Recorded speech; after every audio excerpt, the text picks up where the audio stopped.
Coming next right here on the Fortminorproject channel, I'll be giving you guys my WWE Money in the Bank 2016 pay-per-view review thoughts and opinions. All that and more coming up next. You know what's next, roll that damn intro.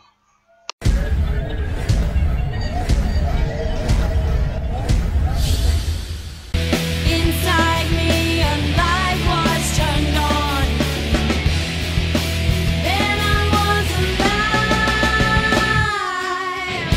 If you close your eyes, your life a naked truth revealed. The dreams you never lived and scars never healed. In the darkness, light will take you to the other side. If I've been waiting there, you'll see if you just close your eyes. Alright, so WWE Money in the Bank 2016 pay-per-view review. Gonna get things underway. Got the phone right here to be able to show you what I thought, especially with the results and everything like that, and what happened for Money in the Bank. And overall, I actually thought it was a very enjoyable pay-per-view. Not gonna lie, I liked a couple of the matches, mainly just the big matches that were on the card and everything. So, we did actually kick things off. We did have two matches for the kickoff matches, and we had the change up between the original ones that we were supposed to have between Apollo Crews and Sheamus. I know that was supposed to be on the kickoff match and everything, but that was changed. So now we have the Golden Truth and Breeze Dangle, and honestly, I like Breeze Dangle more than the Golden Truth. I feel like with the Golden Truth, it has been, kind of just out there a little bit too long. They were trying to really build this up, and they built it up a little bit too much, if you ask me.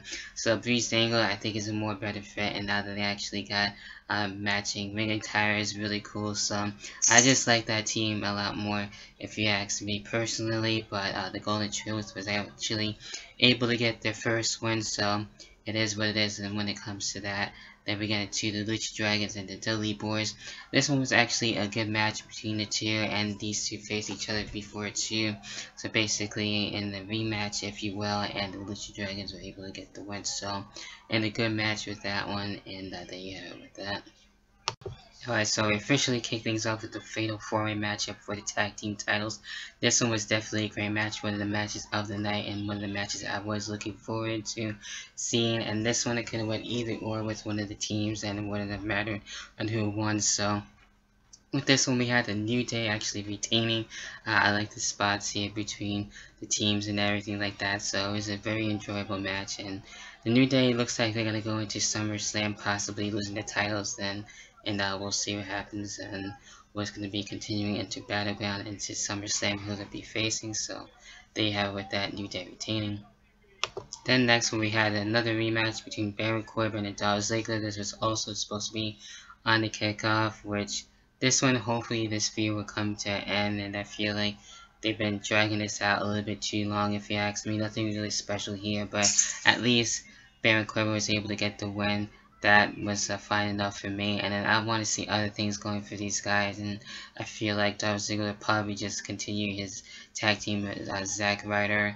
I'm pretty sure that'll happen. Let's see other things going for Baron Corbin, since I am warming up to him and I like what he's doing right now, but I just want to see other things going for these two besides just facing each other once again for another match.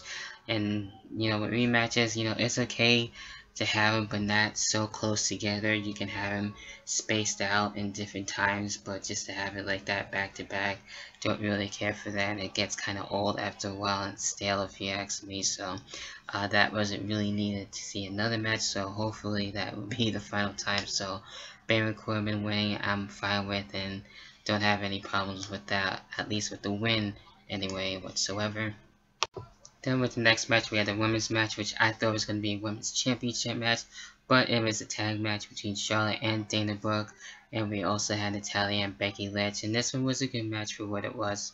And this one now actually having a twist where we had for Charlotte and Dana Brooke getting the win, but we had Natalya actually turning on Becky, basically having her frustrations out since not winning the women's championship and constantly getting screwed over by Charlotte. So it looks like, to me, we might see a Natalya and Becky Lynch feud. We'll see what happens with that, and it's actually going to be interesting to see where Natalya goes. So we'll see what happens with that. And as far as Charlotte, who's going to be the next challenge for her, that remains to be seen. Maybe we'll have Sasha finally, or maybe just Becky being able to eventually go up against Charlotte and stuff like that. So maybe something different now. And we'll see what happens when it comes to that going into Battleground, into SummerSlam. So I'm pretty sure we'll probably see Charlotte and Sasha for the Women's Championship going into SummerSlam and everything. So that remains to be seen too. Next one we had Sheamus and Apollo Crews, and this was a pretty good match, you know, for what it was worth. And I like that Apollo Crews was able to get the win here, so that was cool. And I like his style and agility. So this feud, I'm pretty sure might continue a little bit. We might see it again at Battleground between the two, and depending too where things are gonna go for the upcoming draft and everything. So I know that's gonna be able to change things up a bit depending on where these two are gonna be going. I can kind of see Apollo Crews on SmackDown, maybe Sheamus too. So maybe the feud continues on SmackDown or whatever, depending on what's gonna be going down officially. So a lot of questions going into that. So overall, pretty good match for what it was. Then next, yes, was the dream match. John Cena, AJ Styles, the dream match, if you will, WrestleMania match. Yeah, definitely a really enjoyable match. Great back and forth action, and actually could have went either or. And surprisingly, AJ Styles was able to get the win, but actually with the help of the club towards the end. I was hearing Randy Orton was supposed to come back and help out John Cena. So I was thinking Randy Orton was going to come out. That didn't happen. That can still possibly be what's going to be going down, so we'll see. But AJ Styles was actually able to get the first win, so I'm sure there'll be a rematch going at Battleground and then things at SummerSlam, so we'll see what happens with that. But definitely well worth it to me. I really enjoyed the match, and like the spots too, where we saw basically everything from the AA to the Pele K to the Calf Crusher and everything like that. So it was really nice to see those two lock up and everything for the first time, the two faces, if you will. And it was pretty damn interesting, so we'll see what happens when the feud continues. Alright, of course, then we go into the main attraction, one of the main attractions, if you will, not the main event, but for the Money in the Bank ladder match.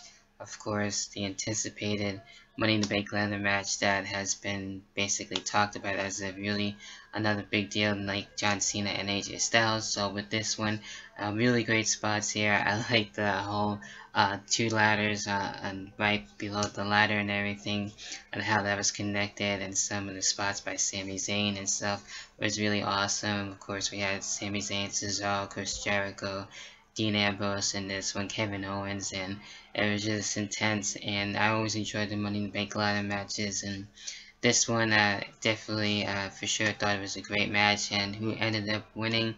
None other than Dean Ambrose. Can't go wrong with that. Dope and pretty badass there. So it looks like Dean Ambrose's time is coming, like I mentioned on Twitter basically. So try to stay off that, try to enjoy wrestling like I am again. So you know, kind of hard to stay off Twitter, but I had to stay things off, especially with big events like that. So with Dean Ambrose being able to win, couldn't really stay away and had to say something. So Dean Ambrose being able to win is actually really cool. So we'll see what's going to be happening now, and hopefully he will get his championship win and actually stay champion this time, since last year he was able to basically have it just for a little bit and hold it, but wasn't able to fully have it. So maybe this year is going to be his year, maybe even for SummerSlam, or we'll see what happens with that exactly for sure. So there you have it, and get into the main event, which would be the next thing, obviously. Then we get into the main event, WWE World Heavyweight Championship between Seth Rollins, returning Seth Rollins, and Roman Reigns. And this one was actually a good match, even though it went over a little bit overtime. Didn't really care for that, but I did enjoy the back and forth stuff that they did have in this one. And basically Seth Rollins trying so hard to get the championship back. He did, however, but Dean Ambrose was able to wait no longer and actually cash in on Seth Rollins. So Seth Rollins was able to get the title. Dean Ambrose was able to cash in at the first time in a while. The second time that actually happened in the same night where we had to cash in, and now Dean Ambrose, baby, is actually the champion. Crazy and insane as all hell. So maybe the Shield triple threat, if you will be happening at SummerSlam, and seeing where that's gonna go, it's gonna be crazy. So big ups to Dean, and hopefully actually keeps it for a little while. I would like to see at least a little the title reign, if you will, as a result to that. So we'll see what happens. What's gonna be going on for Dean Ambrose? So dope badass can't go wrong there. And overall enjoyable pay-per-view, and now it's gonna be able to remain to be seen. Now it looks like WWE pay-per-views might be having to be a little bit longer, so we'll have to wait and see. And what are your thoughts and opinions on WWE Money in the Bank overall as a whole? Leave your comments down below. And until then, I'll catch you guys in the next video. Whatever the hell that may be. Peace.